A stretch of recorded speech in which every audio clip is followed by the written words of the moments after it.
Assalamualaikum warahmatullahi wabarakatuh. Jadi pada kesempatan kali ini Mas bakal nerangin tentang penggarapan software untuk modul 4, yaitu adalah grafik mengendali variabel. Nah, perlu dipahami kalau misalnya di modul 4 ini kalian harus pinter-pinter baca soalnya, terutama untuk membedakan mana yang defect, mana yang defektif. Nah, perbedaannya yang paling jelas kalau misal di defect itu file to conform-nya 1. Artinya dalam satu hari pengambilan sampel itu ada satu jenis kecacatan atau file to conform. Dan kalau yang defektif itu ada 2 jenis kecacatan atau lebih, alias file to conform-nya tadi. Nah, untuk pengerjaannya sendiri, ini Mas misalkan ya. Misal kalau datanya itu sampelnya tidak konstan, berarti kalau dia sampel tak konstan, itu maksudnya dia itu di grafik, kalau enggak P, ya U-chart. Nah, ini saya misalkan, datanya itu defektif, berarti saya pakai yang P. Nah, ini kan kalau dilihat, dia sampelnya berubah-ubah. Hari pertama ada 126 sampel, hari kedua ada 117 sampel, hingga hari ke-20. Dan ketidaksesuaiannya juga bervariasi, 4, 9, 10, hingga seterusnya.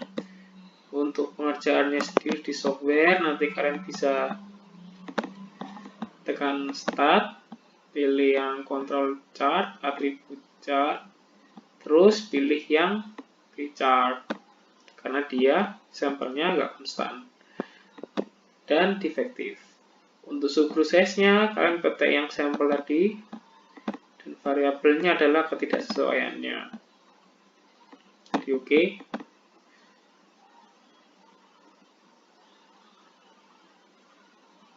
Nah, untuk ciri-cirinya dia itu sampel yang tidak konstan, sampel yang berubah-ubah, nilai UCL atau LCL atau kedua-duanya ini pasti ada yang naik turun kayak gini.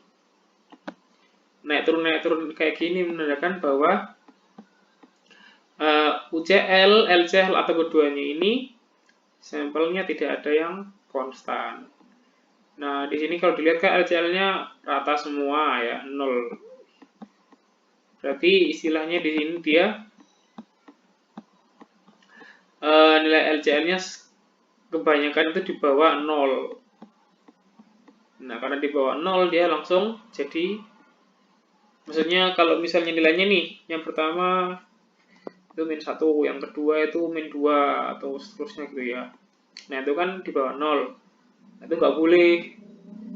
Kalau misalnya nilainya di bawah 0, langsung jadi 0. Makanya dia di sini kalau lihat rata semua, karena kemungkinan besar nilai LCL-nya semuanya di bawah 0.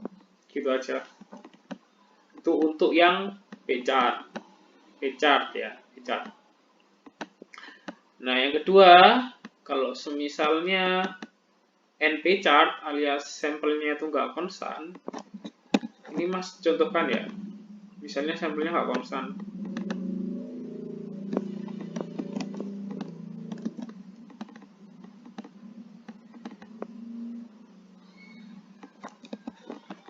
Kalau semisal sampel tak konstan untuk NP-chart, misal ini sampelnya konstan. Kalau konstan kan pakai NP-chart. Nah, kalau misal sampel konstan, itu sama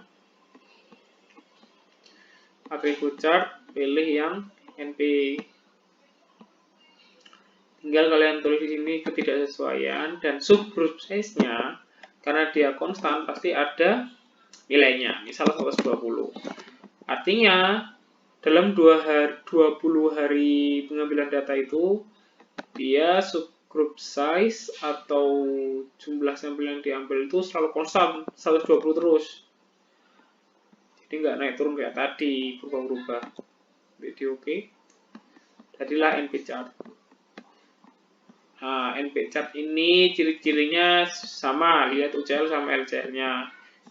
Kan tadi namanya juga sampelnya konstan ya. Berarti otomatis kan setiap harinya dia itu UCL atau LCL-nya itu nggak naik turun, alias datar-datar aja. Ini berlaku juga untuk yang defect. Gitu sama. Nah, kalau misalnya yang defect, berarti kan kalau nggak ya U, setelahnya lagi C. Nah, itu sama juga pakai start, pakai control chart, atribut chart, pilih yang kalau nggak U ya C. Serah. Ini misal di sini saya asumsikan dia nilai sampelnya konstan ya, setiap pengambilan data. Berarti kalau konstan kita pakai C chart. Nah, tinggal tulis saja ketidaksesuaian. Kalau C chart itu kalian nggak perlu tahu jumlah sampelnya. Tinggal di OK.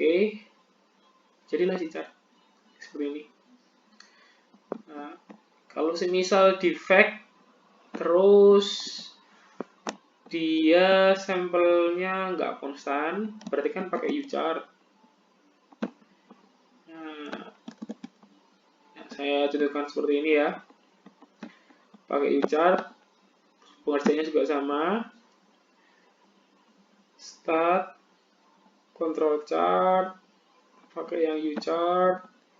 Nah, untuk subprosesnya pakai yang sampel, yang variabelnya ketidaksesuaian.